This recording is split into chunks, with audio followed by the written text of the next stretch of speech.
اندازہ لگائیں کہ بارگاہ رسالت میں اگر کوئی ذات مقبول ہے تو وہ تاج الشریعہ کی ذات ہے۔ شہزادے حضور شیخ اثر سنت، حضور مشہود ملت، حضرت علامہ مولانا مشہود رضا خان صاحب رحمۃ اللہ تعالی علیہ، آپ بھی جانتے ہیں، یہ فقیر بھی جانتا ہے، کافی خدمتیں کی ہیں۔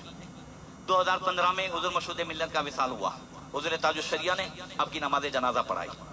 جب تاج الشریعہ نماز جنازہ پڑھانے کے لیے آ رہے تھے، یہ فقیر بھی وہاں موجود تھا، حضرت کو اپنے ہاتھ سے غسل بھی دیا۔ اس وقت حضور مشہود ملت کے بھانجے مولانا برکات احمد تاج الشریعہ سے عرض کرتے ہیں کہ حضور، میں نے کسی حدیث میں پڑھا ہے کہ کسی مومن کے انتقال کے بعد، دفن ہونے کے بعد اگر بارش آ جاتی ہے تو اس کے مغفرت کی نشانی ہے۔ اب آپ تشریف لائے ہیں، آپ نماز جنازہ پڑھائیں گے تو مغفرت میں تو کوئی شک نہیں ہے، مگر یہاں کا ذرہ ذرہ بارش کے لیے بھی ترستا ہے، اگر آپ دعا فرما دیں تو بارش بھی ہو جائے گی اور ساتھ میں میرے ماموں کی مغفرت کی نشانی بھی ہو جائے گی۔ مجھے نہیں معلوم کہ تاج الشریعہ نے دعا کی نہ کی، مگر اس وقت 5ویں صف میں موجود تھا، تاج الشریعہ کے پیچھے نماز جنازہ پڑھی۔ اس وقت بالکل مسئلہ صاف تھا، کچھ بھی نہیں تھا، بارش جیسا کوئی کچھ نہیں تھا، مگر جیسے ہی حضرت کو لے کر کے یہاں دفن کرنے کے لیے آئے، اس کے بعد اتنی بارش ہوئی، عصر سے پہلے تک ہر طرف جو ہے نالے بہنے لگے۔ اس فقیر نے اپنی آنکھوں سے دیکھا، پتا چلا اللہ تبارک و تعالیٰ نے وہ مقبولیت عطا فرمائی جو حضور مشہود ملت کی مغفرت کی بھی نشانی ہے اور تاج الشریعہ کی عظمت کی بھی نشانی ہے۔ اور کوئی بات اگر پیش کی جاتی ہے تو کبھی رد نہیں ہوتی تاج الشریعہ کی بارگاہ میں بھی۔ تو حضور مشہود ملت سے میں نے ایک دن صبح ناشتہ کرنے کے بعد ہم دیر تک بیٹھتے رہتے، تو میں نے عرض کیا، حضور آپ تو بہت اندر کی باتیں دیکھتے رہتے ہیں کہ کس قبر میں صاحب بے قبر کس حال میں ہے کہ نہیں ہے، ابھی کہاں ہے، تو آپ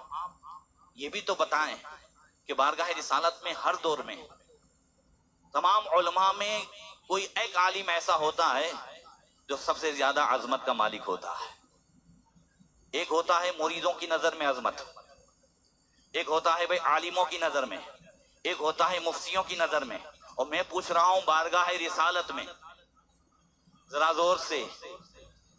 حضور کی بارگاہ میں تمام ہندو پاک کے علماء مشائخ میں اس وقت سب سے زیادہ مقبول بارگاہ کون ہے؟ تو حضور مشہود ملت بغیر کسی اس کے کہتے ہیں، نہ اپنے بھائی کا نام لیا نہ کسی کا، کہا تاج الشریعہ کی ذات اس وقت بارگاہ رسالت میں سب سے زیادہ مقبول ہے۔ پھر کہتے ہیں صرف عقیدت پہ نہیں کہتا، میرا آنکھوں دیکھا معاملہ ہے، مشہود ملت کہتے ہیں میرا آنکھوں دیکھا معاملہ ہے کہ ایک وقت عمرہ کرنے کی سعادت تاج الشریعہ کے ساتھ ہوئی۔ حضرت مشہود صاحب کی عادت تھی کہ رات پر نہیں جاگتے تھے، یہاں بھی آتے تو رات کو سو جاتے تھے۔ حضور تاج الشریعہ بارگاہ رسالت میں اکثر رات میں حاضری دیتے تھے، حضرت مشہور صاحب دن میں جاتے تھے، ان کو رات کو سونے کی عادت تھی۔ کہا میری امید تھی کہ بارگاہ رسالت میں حاضری ہو تو تاج الشریعہ کے ساتھ ہو، اور یہ ٹائم کی سیٹنگ نہیں ہوتی تھی۔ پھر میری طبیعت خراب ہو گئی، بخار بھی اور ہر طرح سے جسم بھی درد کر رہا تھا، پھر بھی اٹھ کر کے بارگاہ رسالت میں حاضر ہوا۔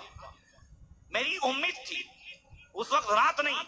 مگر دن میں تاج الشریعہ کبھی نہیں آتے تھے، اچانک میں تو جالیوں کے سامنے آقا کریم کی جالی مبارک کے سامنے درود پاک پڑھ رہا تھا، دیکھا کہ اچانک تاج الشریعہ تشریف لائے۔ خواب کی بات نہیں ہے، بالکل بیداری کے عالم میں تاج الشریعہ حقیقت میں تشریف لائے۔ مشہود رضا صاحب کہتے ہیں کہ اب تک میں جالی مبارک کے سامنے درود پڑھتا تھا، تاج الشریعہ جیسے ہی آئے میں نے دیکھا کہ پردہ ہٹ گیا اور آقا کریم سامنے تشریف فرما ہے، صحابہ بھی ہیں، حضور شیخ اہل سنت بھی ہیں، اعلیٰ حضرت بھی ہیں، قاری طیب صاحب بھی ہیں، بہت سارے علماء کے نام لیے تھے میں بھول گیا، یہ سب موجود تھے، اور یہ سارا کے سارا فیض ملا تاج الشریعہ کی آمد پر۔ اور آقا کریم نے جو ہے ایک انداز سے حضور مشہود ملت سے پوچھا، اب تمہاری طبیعت کیسی ہے؟ کہ یہ جو بارگاہ